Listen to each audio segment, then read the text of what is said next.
സുമതിയുടെ ജീവിതം ഒരു കൈപ്പേറിയ കാപ്പി പോലെയായിരുന്നു.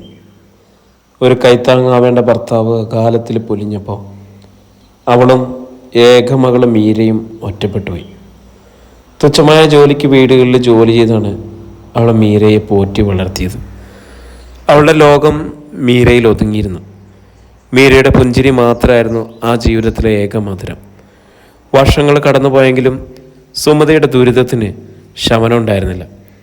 അപ്പോഴാണ് ഭർത്താവിൻ്റെ അനുജനായ അശോകൻ അവരുടെ ജീവിതത്തിലേക്ക് ഒരു മഴവില്ല് പോലെ കടന്നു വന്നത്. അശോകൻ അവരോട് അളവില്ലാത്ത സ്നേഹവും കരുതലും ഉണ്ടായിരുന്നു. ആ സ്നേഹം യാതൊരു സ്വാർത്ഥതയും ഇല്ലാത്തതായിരുന്നു. അമ്മയുടെയും മകളുടെയും കാര്യങ്ങൾ അദ്ദേഹം സ്വന്തം പോലെ നോക്കി. മീരയെ സ്കൂളിൽ കൊണ്ടുപോവുക, സുമതിക്ക് ആവശ്യമുള്ള സഹായങ്ങൾ എത്തിക്കുക, ഒരു വിളിപ്പുറത്ത് എപ്പോഴും ഉണ്ടായിരിക്കുക.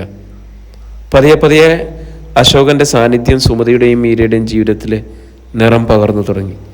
അവളുടെ കൈപ്പേറിയ ജീവിതത്തിന് ഒരു മധുരം വന്നു ചേർന്നതുപോലെ അശോകൻ അവർക്ക് വേണ്ടി ഒരുപാട് കാര്യങ്ങൾ ചെയ്തതോടെ സുമതിയുടെ മനസ്സിൽ അയാളോടുള്ള ഒരു ഇഷ്ടം മുട്ടിട്ടു. ആ ഇഷ്ടം തുറന്നു പറയാൻ അവൾക്ക് മടിയുണ്ടായില്ല.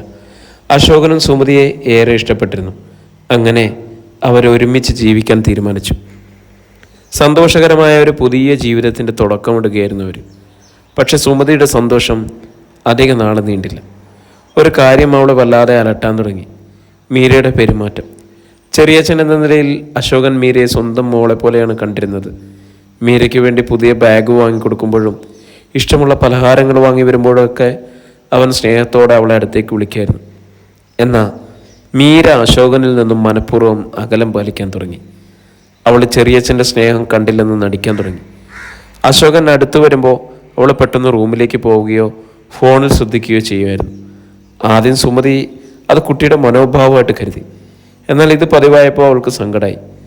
തൻ്റെ ജീവിതത്തിലേക്ക് തിരികെ കൊണ്ടുവന്ന തൻ്റെ മകളെ, സ്വന്തം മകളെ കാണുന്ന ഒരാളെ മകളിങ്ങനെ അകറ്റി നിർത്തുന്നത് സുമതിക്ക് സഹിക്കാനാവില്ല. ഒരു ദിവസം സുമതി മീരയെ അരികിൽ വിളിച്ചിരുത്തി. മോളിപ്പോൾ എന്താ ചെറിയച്ഛനോട് മിണ്ടാത്തെ? ചെറിയച്ഛൻ നിന്നെ എത്രമാത്രം സ്നേഹിക്കുന്നുണ്ടെന്നറിയാമോ? സുമതിയുടെ ശബ്ദത്തിൽ നേരിയൊരു വിഷാദം ഉണ്ടായിരുന്നു. മീര തലകുനിച്ചിരുന്നു. പതിയെ അവൾ മുഖമുയർത്തി. അവളുടെ കണ്ണുകളിലെ സങ്കടവും ഭയവും ഒരുപോലെ നിഴലിച്ചിരുന്നു. അമ്മേ, എനിക്ക് ചെറിയച്ഛനെ പേടിയാ. മീരയുടെ വാക്കുകൾ ഇടറി. പേടിയോ? എന്തിനാണ് മോളെ പേടി? ചെറിയച്ഛൻ നിന്നെ എത്രയധികം സ്നേഹിക്കുന്നുണ്ടോ? സുമതി അത്ഭുതത്തോടെ അവളെ നോക്കി. മീര ദീർഘമായി ഒന്ന് ശ്വാസമെടുത്തിട്ട് പറയാൻ തുടങ്ങി. അവളുടെ വാക്കുകൾ സുമതിയുടെ നെഞ്ചിൽ ഒരു അഗ്നിപർവ്വതം പോലെ പൊട്ടിത്തെറിച്ചു. അമ്മ ചെറിയച്ഛനെ കല്യാണം കഴിക്കുന്നതിനോ ഒന്നിച്ച് ജീവിക്കുന്നതിനൊന്നും എനിക്ക് വിഷമമില്ല. പക്ഷെ ചെറിയച്ഛൻ എന്നെ നോക്കുന്നത് എനിക്കിഷ്ടമല്ല. എനിക്ക് പേടിയാണ്. അമ്മ, ചെറിയച്ഛൻ അത്ര നല്ല ആളല്ല. മീരയുടെ വാക്കുകൾ കേട്ട് സുമതി ഞെട്ടിത്തെറിച്ചു പോയി. നീ എന്താണ് പറയുന്നത് മീര? എന്താണ് സംഭവിച്ചത്? എന്നോട് പറ. സുമതിയുടെ കൈകൾ വിറയ്ക്കുന്നുണ്ടായിരുന്നു. മീര നടന്ന സംഭവങ്ങൾ ഓരോന്നായിട്ട് പറഞ്ഞു. തനിച്ചായിരിക്കുമ്പോൾ ചെറിയച്ഛൻ ശരീരത്തിൽ അനുചിതമായ രീതിയിൽ സ്പർശിച്ചത്, ആരും കാണാതെ സംസാരിച്ചപ്പോൾ മോശം വാക്കുകൾ ഉപയോഗിച്ചത്, ഇതൊന്നും ആരോടും പറയരുതെന്ന് ഭീഷണിപ്പെടുത്തിയത്. അവൾ കണ്ണീരോടെ എല്ലാം പറഞ്ഞു നിർത്തി. സുമതിയുടെ തല പെരുത്തു. കൈപ്പേറിയ ഭൂതകാലത്തിൽ നിന്നും തന്നെ രക്ഷിച്ച ഒരു കൈ തൻ്റെ മകൾക്ക് നേരെ നീണ്ടപ്പോൾ അത് വിഷം പുരണ്ടതായിരുന്നുവെന്ന് സത്യം അവളെ ഉലച്ചു കളഞ്ഞു. സ്നേഹത്തിൻ്റെ മുഖം പൂടി അണിഞ്ഞ ചതിയുടെ ആഴം അവൾ തിരിച്ചറിഞ്ഞു. താൻ സ്വപ്നം കണ്ട മധുരമുള്ള ജീവിതം തകർന്ന ഒരു കണ്ണാടി പോലെ മുന്നിൽ ചിതറിക്കിടന്നു. ഒരു നിമിഷം എന്ത് ചെയ്യണമെന്നറിയാതെ അവൾ സ്തംഭിച്ചു പോയി. ആ അടുത്ത നിമിഷം തന്നെ അവളുടെ ചിന്തകൾക്ക് വ്യക്തത വന്നു. ഇനി ഒരു നിമിഷം പോലും ഈ വീട്ടിൽ അശോകന് സ്ഥാനമില്ല. തൻ്റെ മകളുടെ സുരക്ഷയാണ് ലോകത്തിലെല്ലാ സ്നേഹബന്ധങ്ങളെക്കാളും വലുത്.